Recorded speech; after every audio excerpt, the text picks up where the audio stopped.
Puneet sir, कैसे हैं आप? कृपा है भगवान की। All well. ओके।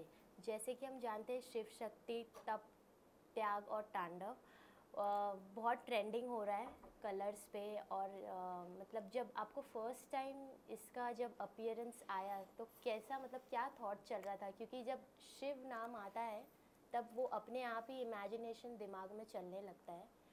क्या कहना चाहेंगे इसके बारे में? देखिए, एक तो शिव जी के साथ जुड़ा हुआ सीरियल था। जब मुझे कॉल आया तो पहले किसी और किरदार के लिए आया था। मैंने नॉर्मली काफ़ी अग्रेसिव और इंटेंस रोल्स किए हैं। तो जब मुझे नारद मुनि ऑफ़र किया गया, देवऋषि नारद मुनि, तो मैं बहुत ही उत्साहित था। मैं बहुत ही खुश था कि मेरे को एक इमेज ब्रेकिंग रोल मिलेगा वो सारे रोल से। तो जो हमारे शिव हैं, आपने शिव की बात की, मैंने ऐसे शिव, मतलब एज एन ऑडियंस बोलूँ तो मैंने ऐसे शिव कभी देखे नहीं। जिस हिसाब से उन्होंने वो शून्यता मेंटेन की है, उनका सुर मेंटेन किया है, टीम वर्क, फुल काम कर रहे हैं स्वास्तिक को कलर्स के लिए। दोनों ने इतनी ब्यूटीफुल कॉम्बिनेशन बनाई है। और हमारी मेहनत और स्क्रिप्टिंग टीम, क्रिएटिव टीम, सब लोग आज की डेट में मिलकर सक्सेस एंजॉय कर रहे हैं। और इतना सक्सेसफुल शो है शिव और शक्ति की कृपा से कि और देने को मन करता है। And I am really enjoying my role Narad Muni का। ओके सर, जैसे कि आपने कहा नारद मुनि, जब आपको कोई और रोल के लिए आया अभी फिर नारद मुनि कर, तो नारद मुनि का जब नाम आता है तब वो एक होता है ना चुलबुला टाइप भी कुछ एक बिहेवियर हो जाता है और एक सीरियस भी होता है, मतलब बातें यहाँ से वहाँ करना जो है वो किरदार आप किस तरीके से मतलब इंजॉय कर रहे हैं? क्योंकि बहुत डिफ़िकल्ट हो जाता है। इसके पहले भी हमने बहुत सारे शोज़ देखे हैं शिव के, उसको टैकल करना, उसको उसके कंपैरिजन में ऑब्वियसली कलर्स है तो उसको हाई लेवल पे लेके जाना किस तरीके से रहा आपके लिए? नारद मुनि नॉर्मली, जैसा कि आपने कहा कि इधर की उधर, एक्चुअली उनको इस ब्रह्मांड का पहला जर्नलिस्ट कहा जाता है, जो यस। आपका काम है। यस। तो नारद मुनि को एक श्राप या वरदान मिला था उनके भाई से कि वो कहीं भी स्थिर नहीं रह पाएंगे लाइफ में। तो इनफैक्ट वो एक ऐसे कैरेक्टर है जो शिव और नारायण को भी, मैं शिव और विष्णु को भी सजेशन देते हैं, एडवाइस देते हैं। तो मैं नारद मुनि का पोर्ट्रेल, जैसा मुझे सिद्धार्थ कुमार तिवारी जी ने कहा है और मेरी क्रिएटिव टीम ने कहा और कलर्स से मेरे को फीडबैक आया, आप ऐसे नारद की तरह नहीं देखेंगे जो नारायण नारायण वैसा, मैं इसको मैं गा भी रहा हूँ, कभी मैं एंट्री मारता हूँ, नारायण नारायण हरि हरि बोलिए प्रभु, तो मैं गा कर आ रहा हूँ कभी। और मैं इस रोल को, जो पहले इंप्रेशन दिया गया है कि इधर की उधर, उससे टोटली मैं वो पोर्ट्रेल नहीं है। बहुत ही ज्ञानी आदमी थे, ऋषि वेद व्यास वाल्मीकि जी के गुरु थे नारद मुनि, आजीवन ब्रह्मचारी। तो एक बहुत बड़ी रिस्पॉन्सिबिलिटी है मेरे लिए और बहुत मज़ा आ रहा है। बहुत बड़ी रिस्पॉन्सिबिलिटी, लेकिन बहुत मज़ा आ रहा है उस चैलेंज को पूरा करने में। ओके सर, जैसे जब हम शूट पे जाते हैं, ड्यूरिंग लोकेशन जब जाते हैं, फिर वहाँ का माहौल कैसा रहता है? किस तरीके से आप एक्सपीरियंस करते हैं? जैसे शिव शक्ति, उनके साथ आपका कैसा बॉन्ड है और सेट पे आपका कैसे माहौल बनता है? क्योंकि जैसे हम देख रहे हैं, मैंने बीटीएस भी देखा है, बहुत मेहनत लगती है उसके पीछे, इतने लोग रहते हैं एक एक सीन शूट करने में, एक्सप्रेशन हर एक चीज़ को मेंटेन रखने में बहुत सारी मतलब चैलेंजेस भी होता है, बट वो एक होता है ना शो को बेहतर बनाने का एक तरीका। तो उस बिल्कुल। पर क्या कहना चाहेंगे आप? आपने जैसे पहला सवाल आपका ये था, शिव और शक्ति कैसे हैं। एक तो एक्टिंग के बारे में बाद में कहूँगा, लेकिन इतने दोनों अच्छे इंसान हैं, इतनी पॉजिटिविटी हमारे सेट पर, इतना मज़ा आ रहा है। और हम नॉर्मल बॉम्बे में शूट नहीं कर रहे हैं, स्वास्तिक भूमि 2 में उमरगांव, यहाँ से 180 किलोमीटर दूर कर रहे हैं। हमारे घर परिवार को छोड़कर हम एक दूसरे घर परिवार में चले गए, ऐसा लगता है। ऐसा नहीं कि यार कोई प्रोजेक्ट शूट करने आए हैं। तो शिव एंड शक्ति बहुत ही ट्रिमेंडसली हार्ड वर्किंग लोग हैं। और हमें भी, मैं 25-26 साल से काम कर रहा हूँ, लेकिन उनका जुनून देखकर मेरे अंदर भी जुनून आ जाता है और हम ऑटोमेटिकली वो एक वाइब्रेशन स्प्रेड होती है और हम सब बेस्ट दे रहे हैं।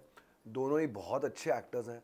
और राम का तो क्या कहना, जो शिव प्ले कर रहे हैं, ही इज सुपर्ब। मतलब हम कल कल रात की बात है, वो कोई एक टेक कर रहे थे और मतलब शून्य हो जाता है हम उनको देखते हो। वो अपना सब कुछ डाल रहे रोल में, तो इसलिए हमारे अंदर वो एनर्जी आ जाती है कि भाई सब कुछ डाल दो हमारा। तो दैट इज़ द एनर्जी, और एकदम परिवार की तरह है। नॉर्मली सच्ची बात यह है कि आर्टिस्टों में ऐसा वैसा होता है, लेकिन हम जितने भी मेन स्टारकास्ट हैं, इट्स एक्चुअली लाइक कुछ पिछले जन्म के भाई बहन हैं जो साथ में मिलके काम करें। So it's a true pleasure. अच्छा सर, जैसे हम कहीं काम करते हैं तो वहाँ से अभी शिव शक्ति की बात करें तो कुछ ना कुछ हमें सीखने मिलता है।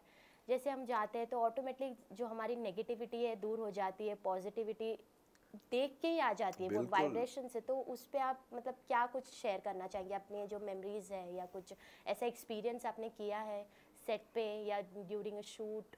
और जैसे मतलब हमारे छोटी छोटी चीज़ें जो हम कभी नोटिस नहीं करते डेली बेसिस पे, तो उस पे क्या आप कुछ नहीं, शेयर मैं करना गर्व चाहेंगे? से एक सनातनी हूँ और वहाँ पर एक धर्म और ईश्वर और भगवान का एक वातावरण है और हम आजू बाजू सब भगवान ही देख रहे हैं और कलर्स और स्वास्तिक ने हम लोग strictly we are sticking to Shiva Purana और शिव पुराण के जो भी, तो कोई खेला नहीं जा रहा है इसके साथ। और शिव पुराण में इतने इंसिडेंट्स हैं, तो एज एन एक्टर मैंने भी पूरी तरह शिव पुराण मतलब पढ़ी नहीं है, तो मेरे लिए काम करना और शिव पुराण को जान रहा हूँ मैं, तो जो मेरे सीन्स होते भी नहीं मैं उनको भी पढ़ता हूँ, तो मुझे कितनी नॉलेज मिलती है शिव और सती का क्या था, फिर सती से पार्वती कैसे बनी, ये पूरा जो जर्नी है कितना कुछ सीखने को मिलता है। और भावुकता आ जाती है क्योंकि ये मनुष्य रूप में सारे भगवान थे, तो हाउ कैसे उन लोगों ने डील किया अपनी सिचुएशंस के साथ, फिर वो विलीन हो गए ब्रह्मांड में और आज तक उनकी कृपा है। तो हम तो एक दूसरे को ऐसे ही बोलते हैं कि प्रभु नमस्कार प्रभु, वो वाला वातावरण है। बहुत ही संस्कारी वातावरण है, बहुत ही सकारात्मक वातावरण है और मैं अपने आप को बहुत ही मैं कृतज्ञ हूँ और बहुत ही खुश नसीब मानता हूँ अपने आप को कि मैं इस प्रोजेक्ट में इन्वॉल्व हूँ।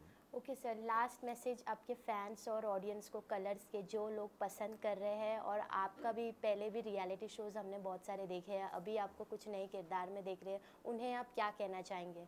मैं अपने फैंस को बस यही कहना चाहूँगा जिन्होंने मुझे फॉलो किया है, मैंने काफ़ी विलेन के रोल किए हैं, ये रोल किए वो किए, लेकिन आज 25 साल बाद मुझे ऐसा लग रहा है कि मेरा फर्स्ट इतना ब्यूटीफुल और चैलेंजिंग रोल है, तो मेरा पुनर्जन्म है एज एन एक्टर। लोग मेरे जितने ऑडियंसेज हैं वो मेरे विलेन का काम लाइक करते हैं, लेकिन मुझे इतना सॉफ्ट, इतना कॉमिक और इतना लाइट कैरेक्टर जो इतना बड़ा ज्ञानी है प्ले करने को मिल रहा है। मैं बस चाहता हूँ कि सबके सब देखें, और फैक्ट ये है कि बहुत लोग देख रहे हैं, मुझे बहुत मैसेजेस आते हैं, बहुत फ़ोन आते हैं, और जैसा कि मैंने आपको कहा कि शो इतना सक्सेसफुल है ऑडियंस की वजह से, तो एक रिस्पॉन्सिबिलिटी, एक जिम्मेदारी और बढ़ जाती है, तो उसको पूरी तरह पूरा कर रहे हैं। और आप भी देखते रहिए और इन्जॉय कीजिए इस शो को। यही कहना चाहूँगा फैंस को कि प्लीज़ देखते रहिए और उनको पता चलेगा कि क्या था सत्युग, क्या था त्रेता, क्या था द्वापर, क्या था शिव की कहानी, क्या विष्णु कैसे इन्वॉल्व थे, नारद कैसे इन्वॉल्व थे, सबको नॉलेज मिलेगी इस बात की तो टीवी देखकर सिर्फ एक सीरियल की एंटरटेनमेंट नहीं है, साथ में हमारे ग्रंथों की, हमारे वेदों की कितनी नॉलेज है, तो डेफिनेटली सबको देखना चाहिए। Thank you so much sir. Thank you so much. Thank you so much. Thank you. Hi Siddharth, how are you? First of all, congratulations for the new show Shiv Shakti. Thank you so much. जानना चाहूँगी कि किस तरीके से आपका जब first time आपको appearance आया ये रोल के लिए, क्या कुछ चल रहा था आपके दिमाग में, और किस तरीके से आपका प्रिपरेशन रहा? जी सच कहूँ तो जब ये रोल के लिए आया, मुझे कॉल आया ऑडिशन का, तो I was very happy because मुझे एक आइडिया था कि it is for a very big channel and also production house भी टॉप पे ही था, तो खुश था और बस ऑडिशन के लिए गया और ऑडिशन क्रैक हो गया, तो बहुत और खुश हो गया और हो गया, मतलब फिर वही था। ओके तो जैसे कि ऑडियंस भी बहुत पसंद कर रहे हैं कलर्स के, मोस्ट ऑफ ऑल जितने भी शो है सब हाँ। टॉप पे ही रहते हैं, तो अभी आपका जो किरदार है तारकासुर, हाँ जी। उस मतलब नेगेटिव कैरेक्टर जैसे हम देखें उसे ऑडियंस के नज़रिए से, जी हीरो के मुकाबले मतलब कंपैरिजन नहीं करेंगे, बट स्ट्रांग होता है वो किरदार को निभाना। हाँ जी। तो क्या कहना चाहेंगे, आपका एक्सपीरियंस कैसा है इस शो में और कैसे चल रहा है शो? जी देखिए, कहते हैं ना हर खलनायक अपनी कहानी का नायक होता है, वो तो सच बात है। अपनी वर्जन ऑफ रियलिटी में ना उसको लगता है कि मैं हीरो हूँ, यही पकड़ के मुझे भी कल परफॉर्म करना है। बिकॉज जब मैं तारकासुर बन के स्क्रीन पे आऊँगा, मेरा काम होगा मुझे तारकासुर का थॉट प्रोसेस जस्टिफाई करना है, वो क्या कर रहा है, क्यों कर रहा है। जो दैत्यों के साथ जो नाइंसाफ़ी हुई थी सागर मंथन में, उनके जो अधिकार छीन लिए गए थे, उनके लिए लड़ने वाला है। तो वो पकड़ के मैंने एक प्रेपरेशन की है कि मुझे स्क्रीन पे वो लाना है, बस वही कोशिश करूँगा। फिज़िकली तो प्रेपरेशन रहती है, माइथो शो है, आपको शर्टलेस काम करना है 12 घंटे, तो थोड़ा लीन होना पड़ता है, वो सब तो बेसिक चीज़ें हर एक्टर करता ही है। ओके जैसे हम जानते हैं जब हम कोई कभी सेट पे जाते हैं, कुछ नया प्रोजेक्ट हमारे पास आता है, तो क्या कैसा एक्सपीरियंस है आपके साथ? शिव शक्ति के जो लीड रोल है उनके साथ आपका एक्सपीरियंस कैसे है, मतलब सेट पे ओवरऑल कैसा माहौल चलता है जब ड्यूरिंग शूटिंग? अच्छा सेट पे क्या है ना, लोग बने हैं अलग अलग। तो एक हमारा तो पाताल लोक है, असुर लोगों का। एक विष्णु जो बैकुंठ लोक है जहाँ पे विष्णु भगवान, फिर देवताओं का एक अलग बहुत सुंदर सा एक लोक है। और शिव जी के लिए उन्होंने एक जो कैलाश पर्वत का पूरा सेट बना है। अलग अलग सेट्स हैं, अलग अलग यूनिट्स हैं, लेकिन बहुत वार्मथ हैं। जैसे छोटी छोटी भी चीज़ें होती हैं तो we are all connected, lunch सब साथ में करते हैं। Ram is a very, is like an older brother, मुझसे 8-10 साल एज में बड़े हैं, but from the day one, मेरा ट्रैक अभी आया है, ये लोग 3 महीने से शूटिंग कर रहे हैं। जिस दिन से मैं गया हूँ तो भाई कुछ चाहिए तो बोल, कैसा है क्या, अरे तेरा लोकल, एक जो मोटिवेशन होती है ना, वो बहुत मुझे इंस्पायर कर रहे हैं, मोटिवेट कर रहे हैं, which is a very good thing. क्योंकि एक्टर जो 3-3 महीने साथ में काम करते हैं उनकी एक बॉन्ड बन जाती है। एक एक्टर जब नया आता है तो he feels a little lost, but उन्होंने मुझे बिल्कुल ऐसा फील नहीं होने दिया। बहुत अच्छी फीलिंग है एक। जैसे कि जानते हैं हम शिव का जो कैरेक्टर है, जैसे हाँ इसके जी। पहले भी हमने देखा है कि देवों के देव महादेव, Yes. उस पे जितने भी मोहित कैरेक्टर्स रैना, है, yes. यस, जितने भी कैरेक्टर्स है और इस पे भी जितने भी कैरेक्टर्स है, सब अपने आप में एक मतलब उनका एक पर्सनल कैरेक्टर है Yes. और अपने आप में उनका चैलेंजिंग होता है। तो जी। आपको मतलब कितना डिफिकल्ट रहा, क्योंकि इसमें लैंग्वेजेस का जो हम संस्कृत जी। लैंग्वेज जो यूज़ करते हैं जी। उस पे मतलब प्रिपरेशन करना कैसा आपका ये जी रहा? देखिए, मैं खुद तो ब्रॉडवे करते आया हूँ, थिएटर करते आया हूँ, तो लैंग्वेज मेरे लिए इतनी बड़ी प्रॉब्लम नहीं थी। एंड मैंने स्टेज पे महाभारत रामायण की है तो वो प्रॉब्लम नहीं था। और बचपन से ही दिनकर जी की कविताएं, रश्मि रथी, ये सब पढ़ते आया हूँ, तो वो प्रॉब्लम तो इतनी नहीं थी। बट येस, जैसे आपने जो बात की कि हर कभी भी कोई शो रीबूट होता है या बनता है, सबकी अपनी इंटरप्रिटेशन होती है। जैसे अभी जो राम कर रहे हैं, इतना ही रौद्र रूप वो भगवान शिव का लाए हैं। मोहित रैना जी भी एक लेजेंड है, उन्होंने इतना रौद्र रूप नहीं लाया था, उनका लुक अलग था, फील अलग थी। तो सबकी अपनी एक इंटरप्रिटेशन होती है किसी भी पात्र की, यू नो। यस। कुछ शो आपके जो डायलॉग्स है कुछ हमें बता सकते हैं हाँ जी। कह के? अब चारों दिशाओं में मेरी ही पगभाप प्रलय होगी, वज्रांग सुवन की जय होगी, ताड़का सुर की जय होगी। जी। या thank you so much. Lastly fans और ऑडियंस को क्या कहना चाहेंगे? कलर्स पे ये शो जो जितने लोग पसंद कर रहे हैं, काफ़ी हाँ। लोग मतलब फर्स्ट ऑफ ऑल जब शो आता है ना तो एक डायरेक्शन होता है, जी। वो एक होता है, कुछ चीज़ एक्सेस नहीं होता है, बस नॉर्मल होना चाहिए हर जी। एक चीज़, जो एक रियलिटी में जो कन्वर्ट होता है हर एक चीज़, उन वो वैसे ऑडियंस को आप क्या कहना चाहेंगे, क्या मैसेज देना जी, चाहेंगे? मैं बस यही मैसेज देना चाहूँगा कि इस शो को ज़्यादा से ज़्यादा देखिए। और अभी तो श्रावण का महीना भी था, आपने इस शो को एकदम टॉप पे पहुँचा दिया।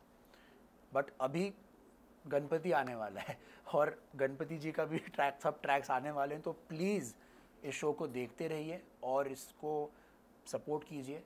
और बस यही कहूँगा, don't stop watching this show, keep watching this show, इसको एकदम टॉप पे लेके जाइए। Thank you. Thank you so much sir, thank you.